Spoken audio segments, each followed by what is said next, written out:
ادع إلى سبيل ربك بالحكمة والموعظة الحسنة وجادلهم بالتي هي أحسن إن ربك هو أعلم ما ضل عن سبيله وهو أعلم بالمهتدين. ബിസ്മില്ലാ അൽഹംദുലില്ലാഹി റബ്ബിൽ ആലമീൻ. അസ്സലാമു അലൈക്കും. നമ്മൾ ഇതിനു മുമ്പ് ചെയ്ത ആരിഫിന്റെ വീഡിയോക്ക് റിയാക്ട് ചെയ്ത അതേപോലെ തന്നെ അടുത്തൊരു പാർട്ടായിട്ടാണ് നമ്മൾ വന്നിരിക്കുന്നത്, രണ്ടാമത്തെ പാർട്ട്.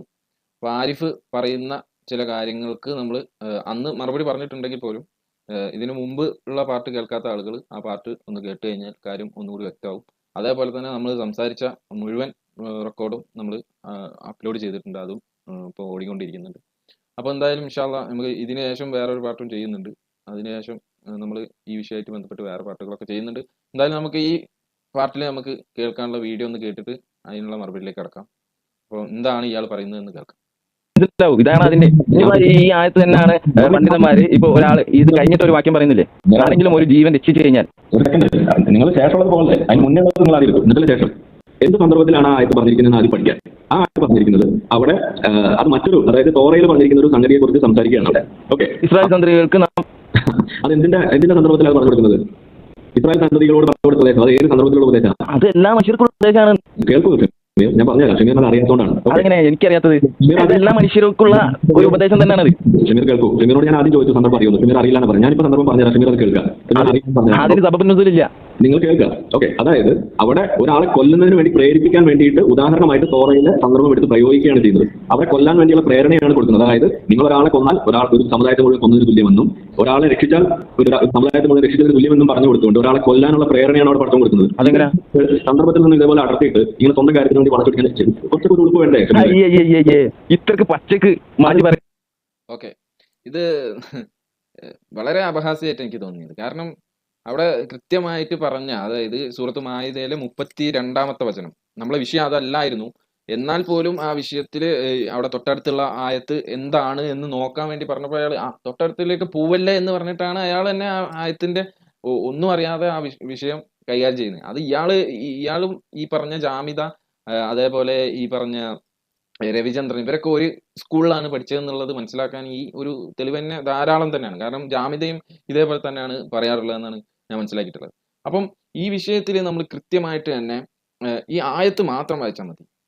ഞാൻ അവിടെ പറഞ്ഞത് അതിന് സബബുൻ നുസൂൽ ഇല്ല എന്ന് ഞാൻ പറയാൻ കാരണം, ഓരോ ആയത്ത് ഇറങ്ങുമ്പോൾ അതിനൊരു ചില പശ്ചാത്തലങ്ങൾ ഉണ്ടാവുന്നു. കാരണം ഇപ്പം ആരെങ്കിലും ഒരാളെ ഇപ്പോൾ ഉദാഹരണത്തിന് മദ്യവുമായിട്ട് ബന്ധപ്പെട്ടിട്ടൊക്കെ ആണെങ്കിൽ മദ്യപാനം കൂടുതൽ കഴിഞ്ഞ ആ ഒരു സന്ദർഭത്തിൽ ആയത്തിറങ്ങുന്നു, മദ്യം പാടില്ല എന്നൊക്കെ പറഞ്ഞിട്ട് അങ്ങനെ ആയത്തിറങ്ങുന്നു. അതേപോലെ തന്നെ യുദ്ധവുമായിട്ട് ബന്ധപ്പെട്ടിട്ട് ആയത്തിറങ്ങുന്നു, യുദ്ധം എങ്ങനെ ചെയ്യണം എന്ന് പറഞ്ഞുകൊണ്ട്.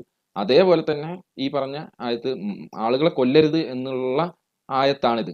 അപ്പൊ അതിനൊരു സന്ദർഭം ഉണ്ടെന്ന് വെച്ച് കഴിഞ്ഞാൽ ആ സന്ദർഭം ആരാണ് പറയുന്നത്? അള്ളാഹു തന്നെ ഖുറാനിൽ തന്നെ പറയുന്നുണ്ട് ആ സന്ദർഭം. അത് നമുക്ക് അതിലേക്ക് വരാം. അതിന് മുമ്പേ ദിലീപ് എന്തെങ്കിലും കാര്യങ്ങളൊക്കെ ആഡ് ചെയ്ത് എന്നിട്ട് നമുക്ക് ആ ആയത്തുമായിട്ട് ബന്ധപ്പെട്ട് പറയാം. ഓക്കെ, ഇത് ഇയാളുടെ ആ സംസാരം കേട്ടാല് നമുക്ക് അല്ലെങ്കിൽ തന്നെ ഇയാളൊരു കോമാളി ടൈപ്പ് ആയിട്ടാണ് നമ്മൾ പണ്ട് മുതലേ ഇയാളെ കണ്ടിരിക്കുന്നത്. ലിയാഖത്തിലിയായിട്ട് ചേർന്നിരിക്കുമ്പോൾ തന്നെ എനിക്ക് തോന്നുന്നു ഇയാൾ കോമാളി ആയിട്ടും അയാൾ സീരിയസ് ആയിട്ടും എന്താണ് പണ്ട് തോന്നിയിരുന്നത്. പിന്നെ ലിയാഖത്തിലെ ഓവർടേക്ക് ചെയ്ത് ഇയാൾ തങ്കി പാളത്തിൽ പോയപ്പോഴത്തേക്ക് വളരെ തീവ്രമായിട്ട് വർഗീയത പറയും, അങ്ങനെ കൂടുതൽ ഫേമസ് ആവുകയും ചെയ്ത ആളാണ്. പക്ഷെ ആ കോമാളിത്തരം പോയിട്ടില്ല. കോമാളി എന്ന് പറഞ്ഞ് വെറും കോമഡിയല്ല, ഈ കോമഡി വില്ലൻ എന്ന് പറഞ്ഞ സിനിമയിൽ ഒരു കൺസെപ്റ്റ് ഉണ്ട്. കാരണം ഒരു ക്രൂരനായ വില്ലൻ അതൊരു സൈഡിൽ കാണും. ചില പടങ്ങളിൽ കോമഡി കളിച്ചുകൊണ്ട് തന്നെ വില്ലൻ ചെയ്യും, അതായത് സൈലന്റ് കില്ലർ എന്ന് ആ സ്വഭാവം കാണും, പക്ഷെ കോമഡിയും കാണിക്കും. ആ ടൈപ്പാണ് എനിക്ക് ഈ ആരിഫിനെ കുറിച്ച് കേൾക്കുമ്പോൾ പല അയാളുടെ സംസാരങ്ങൾ കേൾക്കുമ്പോൾ മനസ്സിലാവും. ചില സമയത്ത് നമുക്ക് തോന്നുന്നത് കോമഡിയാണ്, പക്ഷെ അതിനകത്ത് പറയുന്നത് വെറും ആരും മനുഷ്യൻ പറയാത്തൊരു കാര്യമാണ്. ആ ആയത്ത് 5:32 എന്ന് പറയുന്നത് മനുഷ്യരെ കൊന്നുകൂടാ, ഒരാളെ കൊന്നു കഴിഞ്ഞാൽ മുഴുവൻ ആൾക്കാരെയും കൊന്നതുപോലെയാണ് എന്ന് പറയുന്ന ഒരു ആയത്തെടുത്ത് വെച്ചിട്ട് എല്ലാരെയും കൊല്ലാനുള്ള ആയത്താണെന്ന് പറഞ്ഞാല് ഇത് ഇവൻ എന്ത് പറയാനാ? കോമഡി എന്ന് വിളിക്കോ അതോ വില്ലൻ എന്ന് വിളിക്കോ? അത്രയ്ക്ക് മോശമായിട്ടും വർഗീയവാദിയായിട്ടും എങ്ങനെയെങ്കിലും ഇസ്ലാമിനെ ഇതാക്കണമെന്നുള്ള തെറ്റിദ്ധരിപ്പിച്ച് എത്ര കള്ളം, കൊടും കള്ളം, ക്രൂരമായ കള്ളമാണ് ഇത് പറഞ്ഞാലും നമുക്കത് ഇസ്ലാമിനെ ഇതാക്കണം എന്ന് പറഞ്ഞ് ചെയ്ത ഒരു കാര്യമാണിത്. ആ ആയത്തിൽ ക്ലിയർ ആയിട്ട് പറയുന്നു, ഒരാളിനെ കൊന്നതിന് പകരമോ, അതായത് ഒരു കൊലപാതകം ചെയ്ത് കഴിഞ്ഞാൽ അയാളെ ഗവൺമെന്റ് തിരിച്ച് വധശിക്ഷ തന്നെ കൊടുക്കണം. അതിന് കുറച്ച് 6 മാസം ജയിലിൽ വെച്ചിട്ട് പുറത്തു വിടാനൊന്നും പറ്റത്തില്ല. അതുപോലെ ഗവൺമെന്റ് എതിരായിട്ട് പ്രവർത്തിച്ചാൽ അതിനും വധശിക്ഷ. അങ്ങനെ അല്ലാതെ ആ 2 കേസിലല്ലാതെ ഒരാളും ഒരാളെ കൊല്ലാൻ പാടില്ല. അങ്ങനെ കൊന്നു കഴിഞ്ഞാൽ എന്താണ്, മൊത്തം ജനങ്ങളെയും മൊത്തം മനുഷ്യ സമുദായത്തിനെയും കൊന്നതിന് തുല്യമാണ്. അതുപോലെ ഒരു മനുഷ്യ ജീവനെ രക്ഷിച്ചാൽ, നഫ്സ് എന്നാണ് ഇവിടെ വന്നേക്കുന്നത്, ഒരു മനുഷ്യ ജീവനെ രക്ഷിച്ചാൽ മൊത്ത ലോകത്തിനെയും, അത് മനുഷ്യ സമുദായം, ലോകം എന്ന് പറഞ്ഞാൽ മനുഷ്യ സമുദായം, ആദം നബി മുതൽ ഇനി അവസാനം വരെ ജീവിച്ചു മരിക്കുന്ന ജനങ്ങളെയും മനുഷ്യരെയും രക്ഷിച്ചതിന് തുല്യമാണ് എന്ന് പറയുന്ന അത്ര നോബിളായ ഒരു ആയത്തിനെ കൊല്ലാൻ പ്രേരിപ്പിക്കുന്ന ആയത്തിന് അവന്റെ നാക്ക് വിളച്ച് പറയണമെങ്കിൽ ഇവനെ ഏത് ഏത് ഗണത്തിൽ ഇവനെ പെടുത്തണം ഒന്ന് ആലോചിച്ച് നോക്കാൻ. അത്രയ്ക്ക് തീവ്രമായ അവന്റെ മൈൻഡ് ഇതായിപ്പോയി, മാറിപ്പോയി. ഇസ്ലാമിൽ നിന്ന് വിട്ടുപോയപ്പോൾ എന്തോ വീട്ടിൽ കുഴപ്പം ഒക്കെ സംഭവിച്ചിട്ടാണ് മതം വിടുന്നത്. മതം വിടാനൊക്കെ ഓരോ കാരണം കാണും. പക്ഷെ ഇവർ വന്നു കഴിയുമ്പോൾ ഞാൻ വലിയ ഇന്റലക്ച്വലായിട്ട് ഞാൻ തിങ്ക് ചെയ്ത് അങ്ങനെ വന്നയാന്ന് ഇവർ പിന്നെ മാറ്റിയെടുക്കും. വീട്ടിലെ പ്രശ്നങ്ങളും അടിച്ചോടിച്ചതൊക്കെ ആയിരിക്കും, കറക്റ്റായിട്ട് കുടുംബത്തെ നോക്കാതെ അങ്ങനെയൊക്കെ ചെയ്ത ആൾക്കാർ പിന്നീട് വന്ന് പറയുന്നത് ഞാൻ ഈ ആയത്ത് കേട്ട് ആ ആയത്തിന് എനിക്ക് സംശയം വന്ന് അങ്ങനെയാണെന്നുള്ളത്. അപ്പൊ അങ്ങനെ വന്നവനാണെങ്കിൽ ഇങ്ങനെ പറയും, വെറുപ്പ് ഫുള്ള് മനസ്സിൽ വെറുപ്പ് വെച്ചിട്ട് നേരെയുള്ള ഇവന്റെ വീഡിയോ മൊത്തം ഇതാണ്. ഈ വീഡിയോ മൊത്തം ഇവന്റെ എല്ലാ വീഡിയോകളും ഇതേ കണക്ക് തെറ്റിദ്ധരിപ്പിച്ച് ഇസ്ലാമിനെ എങ്ങനെ മോശമായിട്ട് ചെയ്യണോ ആ രീതിയിൽ ചെയ്തുകൊണ്ടിരിക്കുന്നത്. അതിന് ഒരു ക്ലാസിക് എക്സാമ്പിൾ ആണ് ഇവന്റെ ഈ 5:32 കുറിച്ച് പറഞ്ഞത്. മനുഷ്യരെ കൊല്ലരുത് എന്ന് പറഞ്ഞ ആയത്തിനെ കൊല്ലാനുള്ള ആയത്താണ് എന്ന് പറഞ്ഞു കാണിച്ചത്.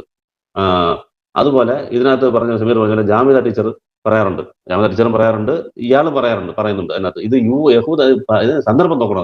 അത് ഞാൻ കോമഡി പറയാം, കോമഡി വില്ലെന്നാന്ന് പറഞ്ഞു, വില്ലന്റെ സ്വഭാവം പറഞ്ഞു, കോമഡിയുടെ സ്വഭാവം പറയാം. സന്ദർഭത്തിൽ നിന്ന് നിങ്ങൾ അടർത്തി മാറ്റുന്നു. അപ്പൊ ഞാൻ ശരിക്കും ചിരിക്കണോ അല്ലാതെ ഇത് ഇവ പറയുന്നത് കേട്ട് വിഷമിക്കണോ എന്ന് അറിയാൻ പറ്റാതായി പോയി. സാധാരണ പണ്ട് ദായികളാണ് പറഞ്ഞുകൊണ്ടിരിക്കുന്നത്, ഇസ്ലാം ദായികൾ നിങ്ങൾ കണ്ടെടുത്ത് വെച്ച് കൊല്ലുക എന്ന് ആയതുകൊണ്ട് നമ്മൾ ഇത് അങ്ങനെ അല്ലാതെ യുദ്ധത്തിലാണത്, ഒരു ഗവൺമെന്റ് ആണ്, യുദ്ധത്തിൽ ഏർപ്പെടുമ്പോൾ ചെയ്യേണ്ട കാര്യങ്ങളാണ്, നിങ്ങൾ സന്ദർഭത്തിന് അടർത്തി മാറ്റല്ലെന്ന് നമ്മൾ പറഞ്ഞുകൊണ്ടിരുന്നത്. ഇപ്പം ആര് പക്ഷേ ഇങ്ങോട്ട് ക്ലാസ് എടുക്കുകയാണ്, നിങ്ങൾ സന്ദർഭത്തിന് അടർത്തി മാറ്റി പറയാൻ. ഇപ്പൊ എങ്ങനെ എവിടെ എത്രത്തോളം ആയെന്ന് നോക്കുക. ഇസ്ലാം വിമർശകർ ഇങ്ങോട്ട് പറയാണ് സന്ദർഭത്തിന് മാറ്റില്ല. എന്തോ സന്ദർഭം ക്ലിയർ ആണ്. യഹൂദന്മാർക്ക് നിയമമുണ്ട്. യഹൂദത്തിൽ ഞാൻ പറഞ്ഞു, യഹൂദന്മാരുടെ തോറയിൽ ഈ നിയമം ഉണ്ട്. പക്ഷേ ജാമിദ ടീച്ചർ പറയുന്നത് എന്താ പറയുക, ഇത് യഹൂദന്മാർക്കുള്ള നിയമം നിങ്ങൾക്കല്ല എന്നുള്ളത്. അതല്ല എന്നുള്ളതിന് നിങ്ങൾ 5:27 മുതൽ വായിക്കണം, ഇതെന്താണ് പറഞ്ഞു വരുന്നത് എന്നുള്ളത്. 5:27 മുതൽ വായിക്കുമ്പോൾ നിങ്ങൾക്ക് മനസ്സിലാവും. അത് ആദം നബി, ആദ്യ മനുഷ്യനായ ആദം നബിക്ക് 2 മക്കളുണ്ടായിരുന്നു. അതിൽ ഒരു മകൻ മറ്റൊരു മകനെ കൊല ചെയ്യും. അത് പാപമാണ്, ഫസ്റ്റ് കൊലയാണ്. ഇസ്ലാമിന്റെ നിയമം എന്താണെന്ന് വെച്ചാൽ ഒരാള് ഒരു തിന്മ ചെയ്ത് കാണിച്ചു കഴിഞ്ഞാൽ അതനുസരിച്ച് ബാക്കി ആരെങ്കിലും അത് കോപ്പി ചെയ്ത് കഴിഞ്ഞാൽ അത് കോപ്പി ചെയ്ത് ലോകാവസാനം വരെ ആരെല്ലാം തിന്മ ചെയ്യുന്നു അതെല്ലാം ആദ്യം ചെയ്ത് കാണിച്ചുകൊണ്ട് ഒന്ന് ചേരും. ആ അർത്ഥത്തിൽ പറഞ്ഞു വരുന്ന തുടക്കത്തിലെ ഈ 5:27 തുടങ്ങുന്നവർ ശ്രദ്ധിക്കുക. നബിയോട് പറയും, നബിയെ നീ ആൾക്കാരോട് പറയുക, ജനങ്ങളോട് പറയുന്നത് നബിയുടെ ഉമ്മത്തിനോട്, നമ്മളെല്ലാം ഉള്ള അന്ന് മുതൽ ലോകാവസാനമുള്ള ആൾക്കാരോട് നീ പറയുക, ഈ സന്ദർഭം ഓർമ്മിപ്പിക്കുക അവരെ. അതായത് ഇങ്ങനെ അത് നബിയുടെ മകൻ പറഞ്ഞ സംഭവം, അത് ഷമീർ വായിക്കും. അതിനകത്ത് ഒരാളെ കൊന്നു, അതുമൂലം ഞാൻ എന്ത് ചെയ്തു, ഇസ്രായേലിനർക്ക് ഞാൻ നിയമം ഉണ്ടാക്കി, അങ്ങനെ കൊല്ലരുത്, അങ്ങനെ ഒരാളെ കൊന്നാൽ പോലും അത് മൊത്തം ലോകത്തിനെയും മനുഷ്യരെയും കൊല്ലുന്നതിന് തുല്യമാണ് എന്ന് ഞാൻ നിയമം അവർക്ക് പറഞ്ഞു. ഇത് നമുക്കും കൂടെ ബാധകമാണെന്നുള്ളതാണ് 5:27 തന്നെ പറയുന്നത്. ഇത് ഇസ്രായേലിൽ ഇറങ്ങിയതല്ലേ. ജാമിദ ടീച്ചർ ഒരു ഇന്റർവ്യൂ സമയത്തോ അല്ല ഒരു സ്റ്റേജിലിരുന്ന് ഇത് പറഞ്ഞത്, ഇത് യഹൂദന്മാർക്കുള്ളതാണ്, നമുക്കുള്ള നിയമമല്ല, ഇത് നമുക്കും കൂടെ ചേർന്ന നിയമം എന്നാണ് ആദ്യം വരെ പറഞ്ഞു വരുന്നത്. 5:27 മുതൽ പറഞ്ഞു വരുമ്പോൾ ഇത് നിങ്ങൾക്ക് നിന്റെ ഉമ്മത്തിനോട് പറയൂ, ഇങ്ങനൊരു സംഭവം ഉണ്ട്, ഇതുകൊണ്ടാണ് അവരാക്കിയെന്ന് പറഞ്ഞാൽ ഇത് ചെയ്യാൻ പാടില്ല എന്നാണ് നമുക്കുള്ള നിയമമാണെന്നുള്ളത് അതിനകത്ത് പറയുന്നുണ്ട് ക്ലിയർ ആയിട്ട്. അപ്പം ഇത്രയ്ക്കും പച്ചയായിട്ട് ഒരാളെ കൊന്നാല് മൊത്ത ലോകത്തിനെയും കൊന്നതിന് തുല്യമാണ്. അതുപോലെ ഒരാളെ രക്ഷിച്ചാൽ മൊത്ത ലോകത്തിനെയും രക്ഷിച്ചാൽ, എന്തായാലും ആയത്തിനെ അവൻ വ്യാഖ്യാനിച്ചില്ല. അവൻ വ്യാഖ്യാനിച്ചിരുന്നെങ്കിൽ എന്താ ചെയ്യുന്നറിയാം, കണ്ടോ, ഒരാളെ രക്ഷിച്ചാൽ ആരെയും രക്ഷിക്കാൻ പാടില്ലെന്നാണ് ഇതിനകത്ത് ഖുർആൻ പറയുന്നതെന്ന് പറയും. ഒരുത്തരെ രക്ഷിക്കാൻ പാടില്ല എന്നാണ് ഖുർആൻ പറയുന്നത് എന്ന് വേണമെങ്കിൽ പറയും. അത്രയ്ക്ക് ക്രാക്ക് പിടിച്ച് നടക്കുകയാണ്. അപ്പൊ ഒരാളെ ജീവൻ രക്ഷിച്ചാൽ മൊത്ത ജനങ്ങൾ, അത് വെച്ചിട്ടാണ് ഇസ്ലാം മുസ്ലിങ്ങൾ ബ്ലഡ് ഡൊണേഷനും മറ്റു കാര്യങ്ങളെല്ലാം ചെയ്യുന്നത്. ഇത് ഓർത്തിട്ടാണ്. ഒരാളെ രക്ഷിച്ചാൽ ലോകം മൊത്തത്തിൽ രക്ഷിക്കുന്ന തുല്യമാണ്. അനീതിക്ക് പോയി നമ്മൾ പോയി ഒരാളെയും കൊല്ലരുത്, അത് ഗവൺമെന്റ് ചെയ്യേണ്ടതാണ്. യുദ്ധത്തിൽ അത് ഓക്കെ, പെർമിറ്റഡാണ്. അല്ലാത്ത സമയത്ത് നമുക്ക് നിയമം കയ്യിലെടുക്കാനുള്ള അനുവാദം ഇല്ല എന്ന് പറയുന്ന ഒരു ആയത്തിനെ വളച്ച് സന്ദർഭത്തിൽ നിന്ന് അടുത്ത് മാറ്റി നമ്മളടുത്ത് പറയാണ് ഷമീറിന്റെ അടുത്ത്. ഇയാള് സന്ദർഭം നോക്കിയില്ല, ഒന്നും നോക്കാതെ ആയത്തിലുള്ളതിനെ നേരെ ഓപ്പോസിറ്റ് ആയിട്ട് വക്രീകരിച്ച് പറഞ്ഞിട്ട് നമ്മളെ പറയാണ്. അപ്പം നോക്കുക ലോകത്തിന്റെ പോക്ക്. ഇസ്ലാം വിട്ടു കഴിഞ്ഞാൽ മനുഷ്യന്റെ ബ്രെയിൻ തിരിഞ്ഞ് പ്രവർത്തിക്കും എന്നുള്ളതിന്റെ ഒരു തെളിവുകളാണ്. ഇനിയിപ്പോ നിങ്ങൾക്ക് ആയത്ത് വായിച്ച് കേൾക്കുമ്പോൾ ഈ പറഞ്ഞതെല്ലാം നിങ്ങൾക്ക് മനസ്സിലാവും. ഷമീർ ഒന്ന് ആയത്ത് 5:27 വായിക്കും. ഓക്കെ, സൂറത്ത് മാഇദയിൽ 27 മുതലുള്ള വാചകം നമുക്ക് വായിച്ചു നോക്കാം. ആ സന്ദർഭമാണല്ലോ. നബിയെ, നീ അവർക്ക് ആദമിന്റെ രണ്ട് പുത്രന്മാരുടെ വൃത്താന്തം സത്യപ്രകാരം ഓതിപ്പേൽപ്പിച്ചു കൊടുക്കുക. അവർ ഇരുവരും ഓരോ ബലി അർപ്പിച്ച സന്ദർഭം. ഒരാളിൽ നിന്ന് ബലി സ്വീകരിക്കപ്പെട്ടു, മറ്റവനിൽ നിന്നും സ്വീകരിക്കപ്പെട്ടില്ല. മറ്റവൻ പറഞ്ഞു, ഞാൻ നിന്നെ കൊലപ്പെടുത്തുക തന്നെ ചെയ്യും. അവൻ, അതായത് ബലി വിധിക്കപ്പെട്ടവൻ പറഞ്ഞു, ധർമ്മനിഷ്ഠയുള്ളവരിൽ നിന്ന് മാത്രമേ അള്ളാഹു സ്വീകരിക്കുകയുള്ളൂ. എന്നെ കൊല്ലുവാൻ വേണ്ടി നീ എൻ്റെ നേരെ കൈ നീട്ടിയാൽ തന്നെയും നിന്നെ കൊല്ലുവാൻ വേണ്ടി ഞാൻ നിന്റെ നേരെ കൈ നീട്ടുന്നതല്ല. തീർച്ചയായും ഞാൻ ലോകരക്ഷിതാവായ അള്ളാഹുവെ ഭയപ്പെടുന്നു. എന്റെ കുറ്റത്തിനും നിന്റെ കുറ്റത്തിനും നീ അർഹനായി തീരുവാനും അങ്ങനെ നീ നരകവാസികളുടെ കൂട്ടത്തിലായി തീരുവാനുമാണ് ഞാൻ ആഗ്രഹിക്കുന്നത്. അതാണ് അക്രമികൾക്കുള്ള പ്രതിഫലം. എന്നിട്ട് തന്റെ സഹോദരനെ കൊല്ലുവാൻ അവന്റെ മനസ്സ് അവന് പ്രേരണ നൽകി. അങ്ങനെ അവൻ കൊലപ്പെടുത്തി. അതിനാൽ അവൻ നഷ്ടക്കാരിൽ പെട്ടവനായി തീർന്നു. അപ്പോൾ തന്റെ സഹോദരന്റെ മൃതദേഹം മറവ് ചെയ്യേണ്ടത് എങ്ങനെയെന്ന് അവന് കാണിച്ചു കൊടുക്കുന്നതിനായി നിലത്ത് മാന്തി കുഴിയുണ്ടാക്കുന്ന ഒരു കാക്കയെ അള്ളാഹു അയച്ചു. അവൻ പറഞ്ഞു, എന്തൊരു കഷ്ടം! എന്റെ സഹോദരന്റെ മൃതദേഹം മറവ് ചെയ്യുന്ന കാര്യത്തിൽ ഈ കാക്കയെ പോലെ ആകാൻ പോലും എനിക്ക് കഴിയാതെ പോയല്ലോ. അങ്ങനെ അവൻ ഖേദക്കാരുടെ കൂട്ടത്തിലായി തീർന്നു. അക്കാരണത്താൽ, ഇനിയാണ് 32-ാമത്തെ വചനം. അപ്പൊ ഈ സംഭവമൊക്കെ പറഞ്ഞിട്ട് പറയാണ്, അക്കാരണത്താൽ ഇസ്രായേൽ സന്തതികൾക്ക് നാം ഇപ്രകാരം വിധി നൽകുകയുണ്ടായി. മറ്റൊരാളെ കൊന്നതിന് പകരമായോ ഭൂമിയിൽ കുഴപ്പമുണ്ടാക്കിയതിന്റെ പേരിലോ അല്ലാതെ വല്ലവനും ഒരാളെ കൊലപ്പെടുത്തിയാൽ അത് മനുഷ്യരെ മുഴുവൻ കൊലപ്പെടുത്തിയതിന് തുല്യമാകുന്നു. ഒരാളുടെ ജീവൻ വല്ലവനും രക്ഷിച്ചാൽ അത് മനുഷ്യരുടെ മുഴുവൻ ജീവൻ രക്ഷിച്ചതിന് തുല്യമാകുന്നു. നമ്മുടെ ദൂതന്മാർ വ്യക്തമായ തെളിവുകളുമായി അവരുടെ അടുത്ത് ചെന്നിട്ടുമുണ്ട്. എന്നിട്ട് അതിനുശേഷം അവരിൽ ധാരാളം പേർ ഭൂമിയിൽ അക്രമം പ്രവർത്തിച്ചു കൊണ്ടിരിക്കുകയാണ് ചെയ്തത്. അപ്പൊ ഈ ആയത്തുകളിൽ വളരെ കൃത്യമായിട്ട് പറയുന്ന ഒരു ചെറിയൊരു സന്ദർഭം കൂടി ഞാൻ പറയാം. അതായത് 29-ാമത്തെ ആയത്ത് നമ്മൾ നോക്കുകയാണെങ്കിൽ, എന്റെ കുറ്റത്തിനും നിന്റെ കുറ്റത്തിനും നീ അർഹനായി തീരുവാനും അങ്ങനെ നീ നരകാവകാശികളുടെ കൂട്ടത്തിലാകുവാനും കൂടിയാണ് ഞാൻ ആഗ്രഹിക്കുന്നതെന്ന്.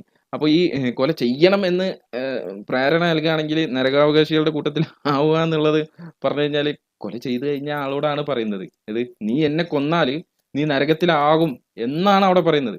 അപ്പൊ എങ്ങനെയാണിത് പ്രേരണ ആവുക? അതൊന്ന്. പിന്നെ കുറെ പോയിന്റ് ഈ ആയത്തിൽ തന്നെ നമുക്ക് കിട്ടുന്നുണ്ട്. അപ്പം ഈ വിഷയത്തിൽ ഇപ്പം നമ്മൾ അജ്മൽ എന്തെങ്കിലും ആഡ് ചെയ്തോ? നമുക്ക് കൂടുതൽ ദീർഘിപ്പിക്കണ്ടല്ലോ. ഓക്കെ, ഇതിനകത്ത് രണ്ട് വിഷയമാണ് പറയാനുള്ളത്. ഒന്നാമത്തേത്, ഇതിലെ വലിയൊരു കള്ളത്തരം കാണിക്കുന്നുണ്ട്. അതായത് ഒരു സമൂഹത്തെ അല്ലെങ്കിൽ ഒരു വിഭാഗത്തെ, ഇവിടെ ഉദ്ദേശിക്കുന്നത് ഏതെങ്കിലും, അതായത് മുസ്ലിംക്ക് എതിരായിട്ടുള്ള ഒരു വിഭാഗത്തെ ഒരാളെ കൊന്നു കഴിഞ്ഞാൽ ആ സമൂഹത്തിനെ മുഴുവൻ കൊന്നത് ആയിട്ടാണ് ഖുർആൻ പഠിപ്പിക്കുന്നത് എന്ന് വരുത്താൻ വേണ്ടിയിട്ടാണ് ഇവിടെ ശ്രമിക്കുന്നത്. പക്ഷേ അവിടെ ഖുർആന്റെ അധ്യാപനം നമുക്ക് നോക്കിക്കഴിഞ്ഞാൽ കൃത്യമായിട്ട് അന്നാസ് എന്നാണ് പറയുന്നത്, അത് മുഴുവൻ മനുഷ്യരെ എന്നാണ് പറയുന്നത്. അപ്പോൾ അതിനെയാണ് ഒന്നാമതായിട്ട് തെറ്റിദ്ധരിപ്പിക്കുന്നത്. പിന്നെ നമുക്ക് ഇതിനകത്ത് രണ്ടാമതായിട്ട് മെയിൻ ആയിട്ട് നോക്കേണ്ട ഒരു കാര്യം എന്ന് വെച്ച് കഴിഞ്ഞാൽ ഖുർആനിലെ 28-ാമത്തെ ആയത്ത്. 28-ാമത്തെ ആയത്തിന്റെ ഒരു പ്രത്യേകത എന്താണെന്ന് വെച്ച് കഴിഞ്ഞാൽ ഒരു മുസ്ലിമിന്റെ അല്ലെങ്കിൽ ഒരു മുഅ്മിനിന്റെ സ്വഭാവം എങ്ങനെയാണ് എന്നുള്ളത് അവിടെ ആ ആയത്തിൽ കൃത്യമായിട്ട് പറയുന്നുണ്ട്. എന്താണ്? എന്നെ കൊല്ലുവാൻ വേണ്ടി നീ എന്റെ നേരെ കൈ നീട്ടിയാൽ തന്നെയും നിന്നെ കൊല്ലുവാൻ വേണ്ടി ഞാൻ എന്ത് ചെയ്യില്ല, നിന്റെ നേരെ കൈ നീട്ടുകയില്ല. തീർച്ചയായും ഞാൻ ലോകരക്ഷിതാവായ അള്ളാഹുവെ ഭയപ്പെടുന്നു. അതായത് അള്ളാഹുവിനെ ഞാൻ ഭയപ്പെടുന്നു. അതുകൊണ്ട് നീ കൊല്ലാൻ നോക്കിയാലും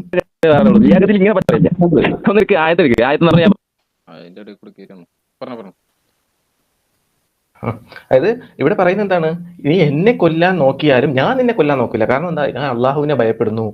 അപ്പോ ഞാൻ കൊല്ലൂല. ഇത് മുസ്ലിങ്ങൾ എന്ന് പറയുന്നത് മറ്റൊരാളെ കൊല്ലുകയില്ല എന്നുള്ളതാണ്. അതാണ് മുസ്ലിമിന്റെ നിലപാടെന്ന് നമുക്ക് 28-ാമത്തെ ആയത്തിൽ കിട്ടും.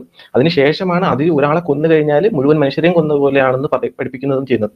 അപ്പോൾ ഇതെല്ലാം ഉണ്ടായിരുന്ന ഈ സാഹചര്യങ്ങളെല്ലാം വെറും ഇല്ലാത്തതുപോലെ ആക്കിയിട്ട് ഒരു വെറുപ്പ് ഉൽപ്പാദിപ്പിക്കുന്ന രീതിയിൽ എന്ത് ചെയ്താണ് അവിടെ പ്രസന്റ് ചെയ്യാണ് ചെയ്യുന്നത്. അതിന് ഖുർആന്റെ ആയത്തിന്റെ വാക്കുകളെ തിരിമറി ചെയ്തു, സന്ദർഭം വേറെ ഇല്ലാത്തൊരു സന്ദർഭം ഉണ്ടാക്കി, യഥാർത്ഥ സന്ദർഭം മറച്ചു വെച്ചു. ഇങ്ങനെ ഈ ഒരു രീതിയിൽ, അതായത് ഇസ്ലാമുമായിട്ട് പുലബന്ധം പോലില്ലാത്ത രീതിയിൽ പറഞ്ഞിട്ട് മാത്രമേ ഇവർക്ക് ഈ വെറുപ്പ് ഉൽപ്പാദിപ്പിക്കാൻ കഴിയത്തുള്ളൂ. ഇനി ഇവർ പറഞ്ഞ ഒരു വ്യാഖ്യാനമാണ് ശരിയെങ്കിൽ ലോകത്തുള്ള ഏതെങ്കിലും ഒരു തഫ്സീറിൽ ഇതേപോലെ കാണണം. അങ്ങനെ ഒരു തഫ്സീറെങ്കിലും ഇവർക്ക് കൊണ്ടുവരാൻ ഇവർക്ക് കഴിയില്ല എന്ന് മാത്രമല്ല, ഇത് ഇവർക്കെതിരാണ് ലോകത്തുള്ള എല്ലാ തഫ്സീറും എന്ന് നമ്മൾ മനസ്സിലാക്കാം.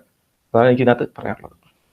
ഓക്കെ, ഞാൻ അത് കഴിഞ്ഞതിന് ശേഷം ഈ ഒരു സംസാരം കഴിഞ്ഞ അപ്പൊ തന്നെ ഇയാൾ പറഞ്ഞ ഒരു ഡയലോഗ് കൂടിയുണ്ട്. ഇയാൾക്ക് ഈ ആയത്ത് തന്നെ അറിയില്ല എന്നുള്ള, എവിടുന്നോ കേട്ടൊരായത്ത് ഇയാൾ വന്ന് സംസാരിച്ചാന്ന് എനിക്ക് മനസ്സിലായത്. കാരണം ഇത് കേട്ടാൽ എല്ലാവർക്കും മനസ്സിലാവും. ഒന്ന് ജസ്റ്റ് അതും കൂടി കേൾപ്പിക്കാം. ഇത്രക്ക് പച്ചക്ക് മാറ്റി പറയാനേ നിങ്ങളെ കഴിച്ചിട്ട് പറയാനുള്ളൂ. ഏകത്തിൽ ഇങ്ങനെ പച്ചക്ക് പറയില്ല.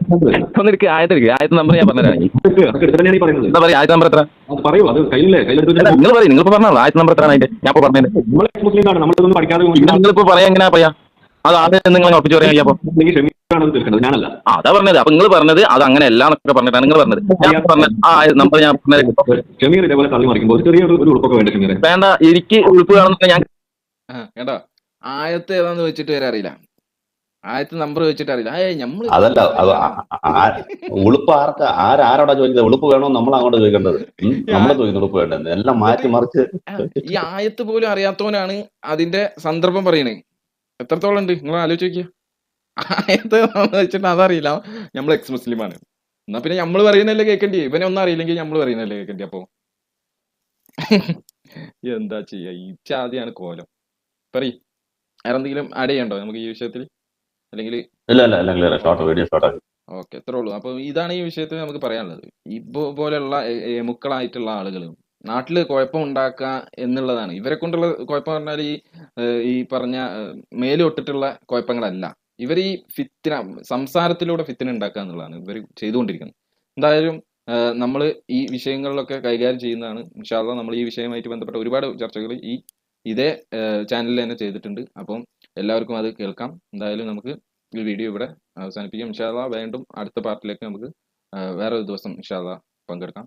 എന്തായാലും നമ്മൾ നിർത്താണ്. വാഹിറ ദഅ്വാനാ അൽഹംദുലില്ലാഹി റബ്ബിൽ ആലമീൻ. അസ്സലാമു അലൈക്കും വറഹ്മത്തുള്ളാഹി